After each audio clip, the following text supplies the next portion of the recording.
Today it was announced that compLexity has made its return to Counter-Strike Global Offensive by picking up a new team, which was the X-Nihilum, which was formerly known as Maximum Effort before being picked up by compLexity. And the five that is a part of this team, as it currently sits, is going to be Valen, Symphus, Unimatic, Sanksington, and Roca. And then apparently Warden has been brought on during this time as well as a coach. So essentially what I wanted to do in this video was talk a little bit about, first off, just the idea of compLexity returning back to Counter-Strike as a brand, as a sponsor. Then I want to talk a little bit about the team itself, the players, or kind of a little bit about what we've seen from them recently, what their outlook may be going forward, as well as just talking about Warden coming in as a coach and what that might entail, what that might do to the outlook of the team, and how that might change things. So just starting off, obviously compLexity had been a part of CSGO, but it's been, I guess, a little over a year now since they had last been a part of the game. Now, obviously, before Counter-Strike Global Offensive, compLexity was a big part of Counter-Strike's history, especially in the North American scene, even fielding teams that would go on to be very competitive internationally throughout CS 1.6 and CS Source, mostly 1.6, obviously. And so they were always a name that everyone in Counter-Strike was very, very familiar with, especially North American fans.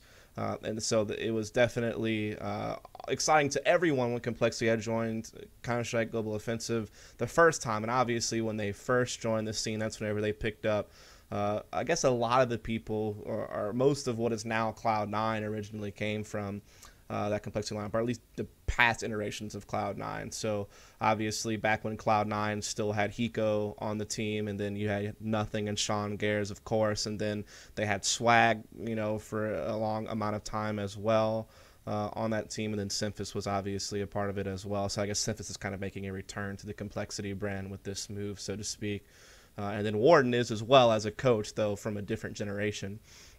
And so they had sponsored that team, and that compLexity team actually placed top 4 at the first ever major at DreamHack Winter. That's still the best placement a North American team has had at one of the Valve majors, though it was certainly a long, long time ago, back in 2013. And they pretty much stuck with the team through pretty much to the very end, like when Swag had left the team to go to iBuyPower, and then they had Anger for a short time, then they had dropped Anger after... I can't remember what ESCA land that was. It was either like season 16 or season 17. It was, you know, quite some time ago, like a little over a year ago. And then when that kind of happened, and then you saw Anger leave the team, and they went and they picked up Shroud from Anajumas. That's basically whenever they had made the transfer from being sponsored by compLexity to being picked up by Cloud9. And at that point, compLexity had pretty much stepped away from the scene, and we haven't really seen much of them since then. Other than sponsoring a team, I remember that compLexity also did throw like a $10,000 online tournament. Like I think it was like the some type of compLexity anniversary tournament, in which iBuyPower, I think, beat compLexity in the finals of that event. It was an online tournament. So they also sponsored an event on top of sponsoring a team, but they were, of course, much more well known for sponsoring the team and the success that that team had. Now, I know that as they kind of left the scene, and as their former lineup had moved on to be picked up by Cloud9, there was a little bit of controversy surrounding all this. Apparently, different issues about sticker money and how they split sticker money with their players. And this was really big to do. A lot of different journalists like Lurpus and stuff were really on top of this, on reporting on how maybe compLexity wasn't up to date with how they contracted their players. Like as the game grew, like when compLexity first picked up the team, stickers and all these different things weren't even a part of the game, and the salaries for players were much different than what they are now. And I guess to some it felt like compLexity hadn't like updated their contracts, like they hadn't kept up with the times, and new organizations were coming in that were willing to invest more money, or willing to pay higher salaries, or willing to do different deals with players on splitting sticker sales to allow them to earn more money from it.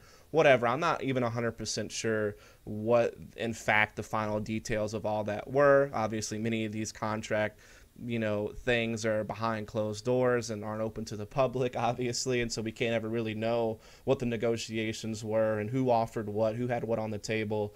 But I do know that there seemed to be some type of, I don't know if it was really ill feelings, but there seemed to be a little bit of a slight controversy going on as compLexity kind of exited the scene. But I don't think it really did much to tarnish compLexity's reputation as they left the scene. And I think they still are a very credible organization to have in the game. And I think that North America is probably happy to have them back. It's really cool to see a familiar face like compLexity come back into the game. It's also just cool to see more sponsors coming into the North American scene. I mean, we've seen different orgs that had nothing to do with Counter-Strike before coming into the scene. Organizations like Cloud9, organizations like TSM, and there's probably more organizations on the way. Envious, another one. And I'm sure that other North American orgs, like some of your other League of Legends or just MOBA game sponsors in general, or even game sponsors from Call of Duty. I know Optic Gaming and FaZe Clan from Call of Duty have expressed interest in a CSGO team, and even said that by the beginning of 2016 they will move in that direction, which is only a few months away. So you have teams like Optic, FaZe, Team Secret from, I believe, Dota 2. They might also do some other games. I'm not 100% sure. They've also mentioned at the beginning of 2016 wanting to move in the direction of CSGO. So it's cool that we're seeing more orgs coming in, and it's cool that we're seeing a familiar face like compLexity come back, is the point I'm trying to make. I'm sure most people are very happy to see it. And I guess out of all the teams that were left available for compLexity to pick up, since they probably weren't going to buy out like a Cloud9 or a CLG or a Liquid, which are kind of the three top teams in the NA scene right now, though Liquid has fallen off a bit, so I'm not sure exactly where you put them. But obviously, Cloud9 and CLG are the top two teams in the NA scene right now, if you don't include the Brazilians over at Luminosity, since they're not technically a North American team. But they do play in North American League, so they would, of course, be part of a top three with Cloud9 and CLG.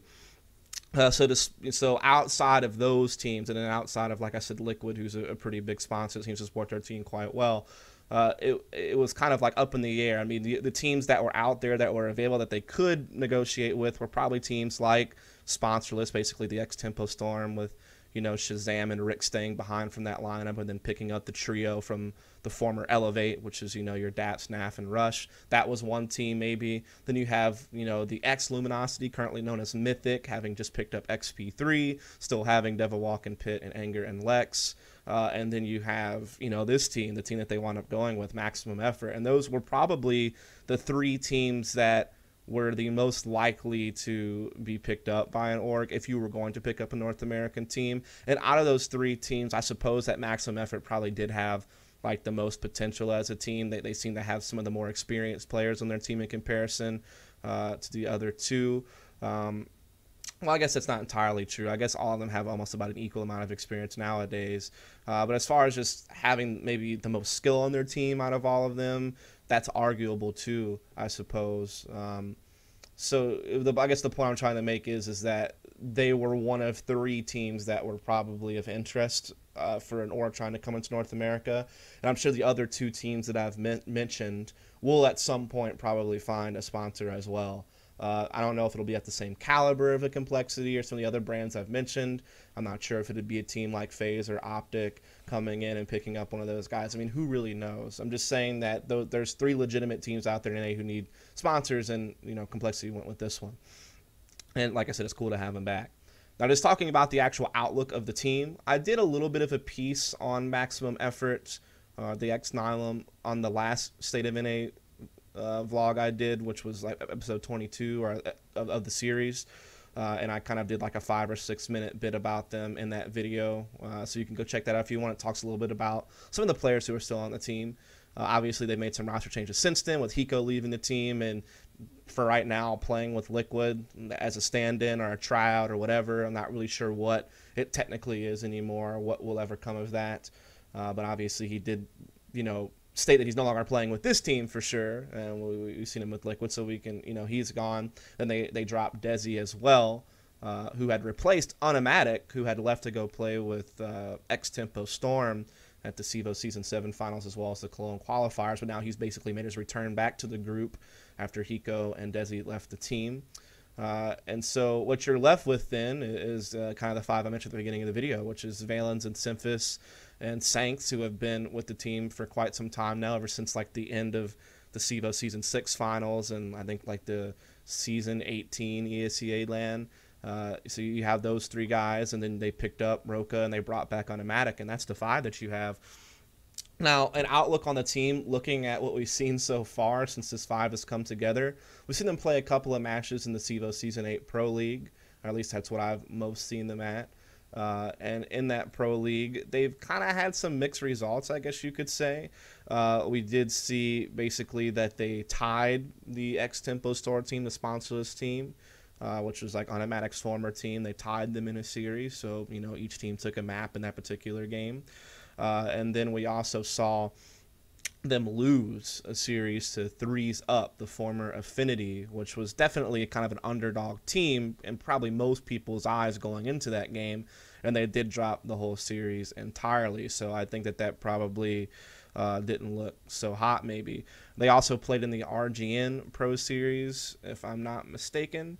And in that particular instance, they did make it through the lower bracket for a time, but they once again got defeated by that same team they had tied, sponsorless, the X-Tempo Storm team. They lost in a best-of-3 against them there, but that was back when they still had Hiko and stuff on the team, so that doesn't really, I guess, count. So I guess the really only current play that they've had with the 5 that they have is in fact just a couple of best-of-2s in the CEVO Season 8 Pro League, which doesn't really tell you much. It's very limited data to work with, but just thinking about the players and thinking about what you've seen so far in those games, you can try to at least project a little bit what things might look like going forward. Symphis has been on the team as kind of the main opera of the team now.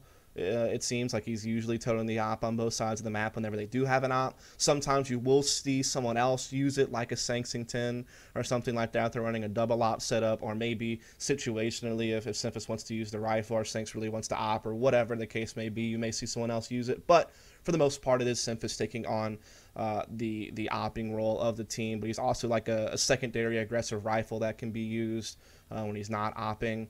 You might see him in more aggressive positions with the rifle on the CT side when he's not opping as well. And so that's kind of the role that he plays. And I'm sure he has some say in the leadership of the team as well strategically.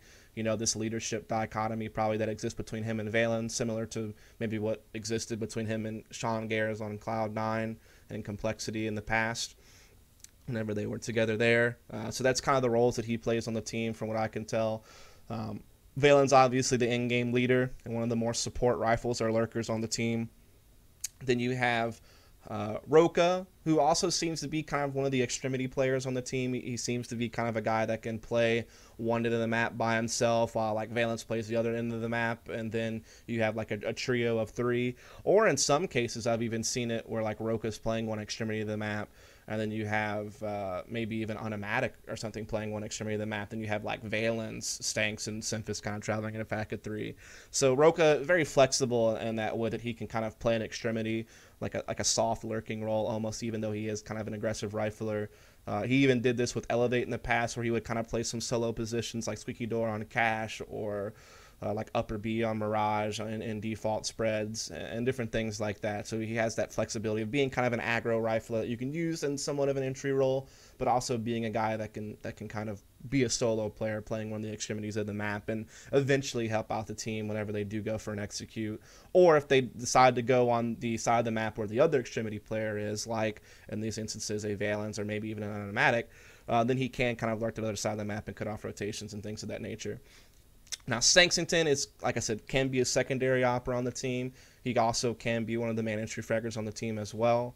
And so that's kind of his role. I've already kind of mentioned Automatic as being a guy that can be an entry fragger, but like I said, even on Tempo Storm, I saw him kind of take more of a lurking role on that team, and you even see that sometimes here on this new compLexity lineup, sometimes taking more of a lurking role on one of the extremities rather than being one of the main entry fraggers. And so with that said, in all of this, it seems like the roles really aren't that clearly defined, because sometimes I am seeing some of these players be kind of more of an entry role player, or sometimes I am seeing them take a more of a support or play in the periphery of the map. And so it seems like it's not really set in stone exactly who's going to be doing what across the board, across all the maps. So I'm not really sure if it'll ever stabilize. Maybe they're just trying different things out, experimenting. Obviously, they're a new lineup together as a 5, even if they have some familiarity with each other, because some of these guys have played with each other before, especially Automatic, who used to play with the team in the past. Even though there is that familiarity, obviously they are a new team, and they're probably trying different things out, and they are still quite young. They had only gotten put together shortly after the Cologne qualifiers, just earlier this month of August, like the very beginning of August. So they've only been together for maybe 2 or 3 weeks at this point as of 5. So it's obviously going to take time for them to, find themselves maybe. Now, in my perfect world, just knowing these players from seeing them on previous teams, as well as seeing what they've done with this particular group of players, or at least many of the same people in this group of players in the past, in my ideal world, I guess you would, if Simphis wants to be the opera and that's going to be the way that they go. I don't know how that's really going to work in international play or how that's really going to work long term. I know he's put up decent numbers with it, even in online play, like last season's of ESCA and CEVO.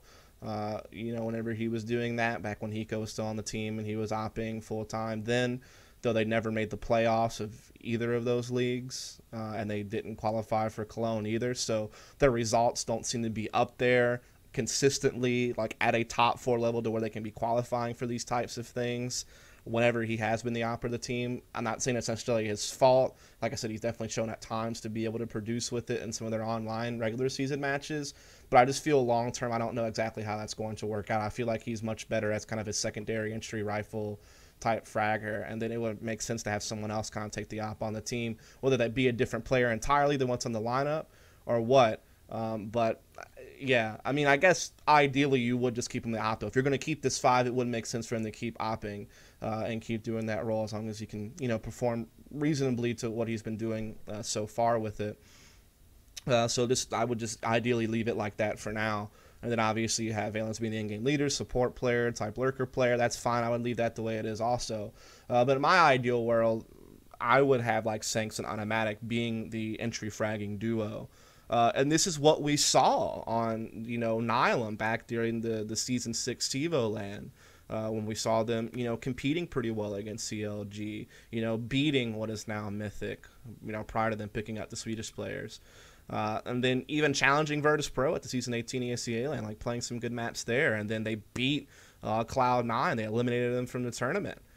This Nylum lineup did. And when they were doing all these things, when they were kind of making their rise in the NA scene, it was based off of Automatic and nsync kind of being this entry fragging duo. Like they would kind of take sites together, and they did so very effectively. They were putting up really good numbers. They were kind of the 2 best fraggers on that team. Professor Chaos probably 3rd behind those 2, and then you had Valence and Flowstick, further down the line. So when they were at their peak and they were playing at their best and that team was growing, it seemed it was really off the back of having some great performances out of these aggressive fraggers in Automatic and nsync. So I would realistically like to see them kind of pair up again and do that type of role, in which case Roca would just kind of be another solo extremity player next to maybe Valence. So like maybe Valence would be, one lurker or one, passive rifle, then Roca being kind of the other one. I know everyone has this idea in their head that Roca's an aggressive rifler, he's an entry fragger, but I'm telling you, like in his past, he's played a lot of solo positions. So I would think that you could do the same with this team.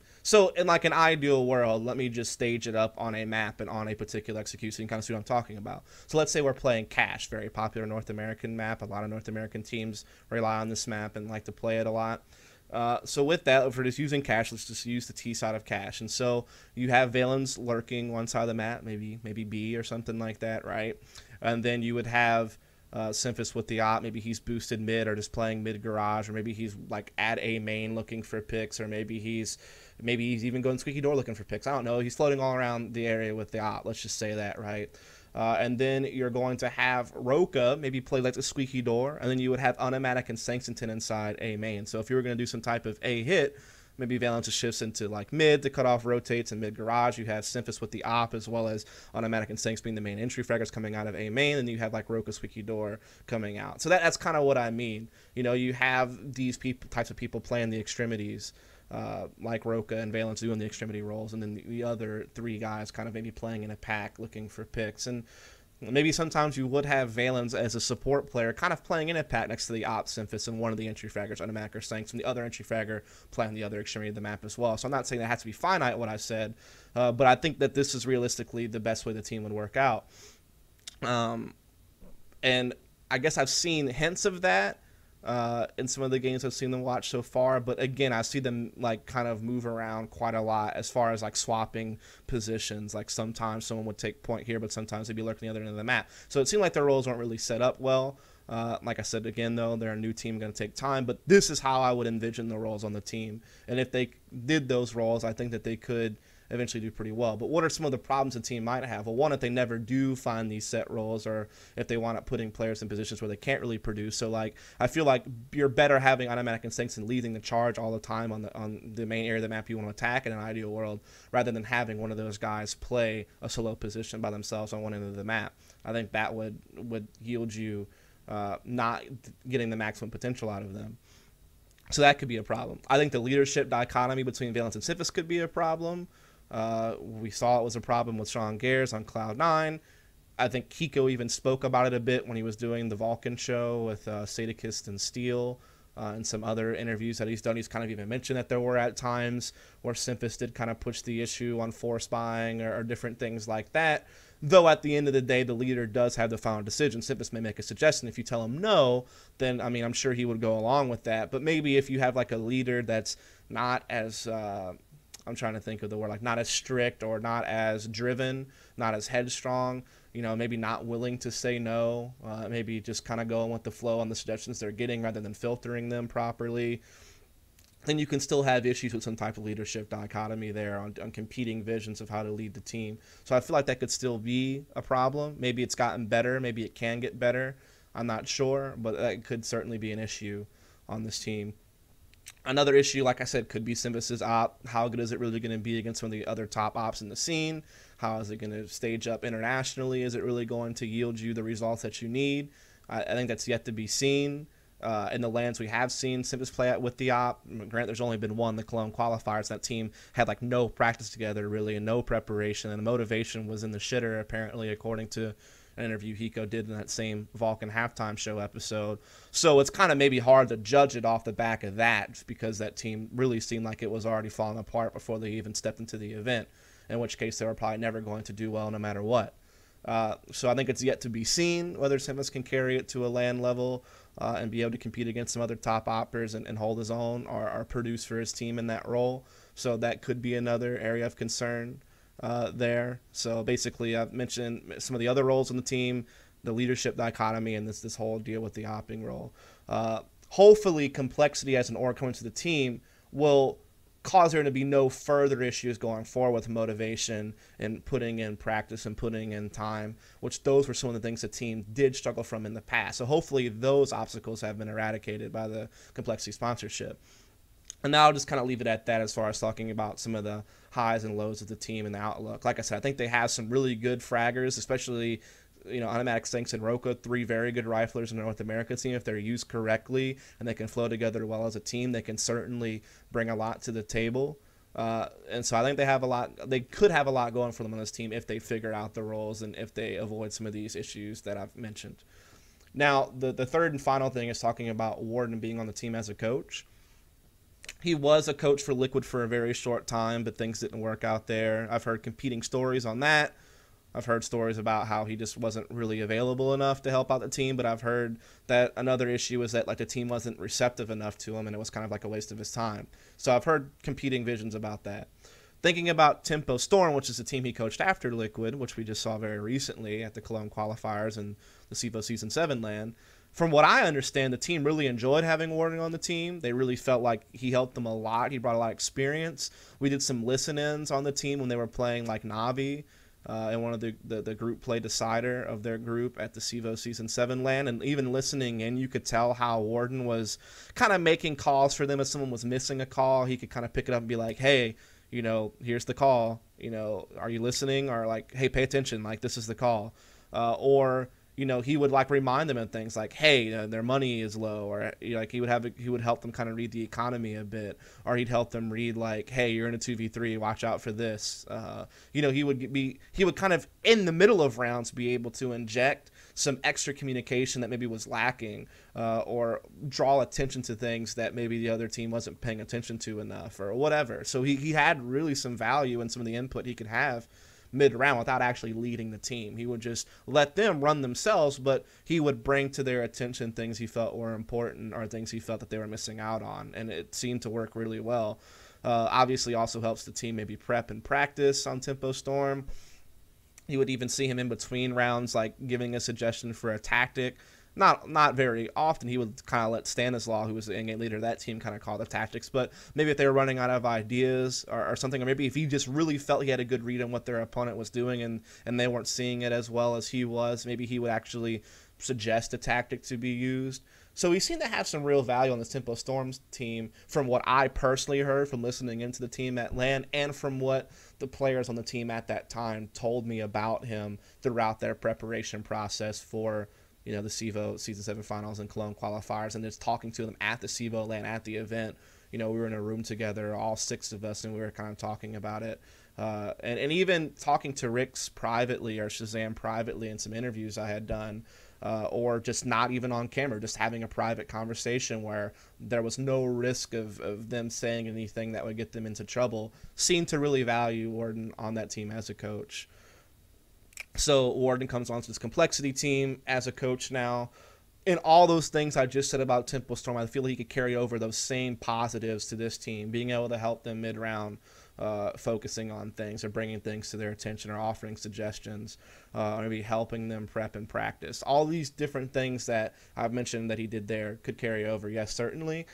I do wonder about the amount of time he can actually spend with the team. I know he has a full-time job, a career. I think he is a nurse, if I'm not mistaken, or some type of medical professional that pays a really solid salary and requires a lot of hours out of him throughout the week. So is he really going to be able to commit to the team full-time as a coach? Well, no, probably not. Will he struggle to be able to travel with them? I guess it just depends on what kind of vacation time he has with work and things like that. I don't know. I think that they just have to kind of understand the limitations he's probably going to have as far as how much time he can actually spend with the team, and therefore that could limit his impact a bit. Obviously, you can't blame the guy. I'm sure he makes way more money as a medical professional than he would being a full-time coach for this team without any other types of responsibilities. So I definitely don't blame him. And like I said, maybe even as like a part-time coach, as a guy who can come in as much as he can but has another career to worry about, he could still probably add some value. I don't think it hurts the team at all, but how much will it actually help them? How much impact will it actually have? That's yet to be seen. And like I said, it really just depends on how much time he has with the team and how he uses that time. I think he could help resolve maybe this leadership dichotomy issue on trying to kind of be the mediator in the direction of the team. If you do, in fact, have these competing visions and Valence and Symphosis, if that does still exist, I think he can really help out with that as a coach, hopefully kind of, like I said, being a mediator, kind of being a guy that can be kind of a third-party, unbiased opinion that can maybe help these players who might have these biased points of view because of their beliefs and philosophies, whatever, trying to help be the third party that kind of provides more of an unbiased view of these competing visions. So I think that can help. Obviously, he has lots of experience playing the game, so he can maybe help the team, like, scout opponents or what have you. I'm sure he can watch a demo and, detect things and help them see patterns in their opponents or help them see patterns in their own play that they need to work on if they are, in fact, bad patterns or whatever. So yeah, I think it can't hurt to have him as a coach, but how much will it help? Just I think depends on how much time he'll get with the team and how receptive they are to him. It seemed to work out really well in Tempo Storm, and I feel like he can carry over a lot of that. So basically, I'll leave it at that for this. I didn't want it to be too terribly long, but it probably still was a bit too long. We'll see. Great to have compLexity back on the team, or back in CSGO, I should say, sponsoring a team. Really awesome to see that. Hopefully this team will do well. They do have some pros, but also some things to work on, some things to be concerned with. But overall, it's really cool to see compLexity back. And overall, I think they probably got one of the better teams they could get out of what was available. And we'll just see what becomes of it. It's really early, so it's hard to tell, but we'll just have to see, like I said. So thanks a lot for tuning in. Hope you enjoyed. Follow and subscribe for more. Thanks.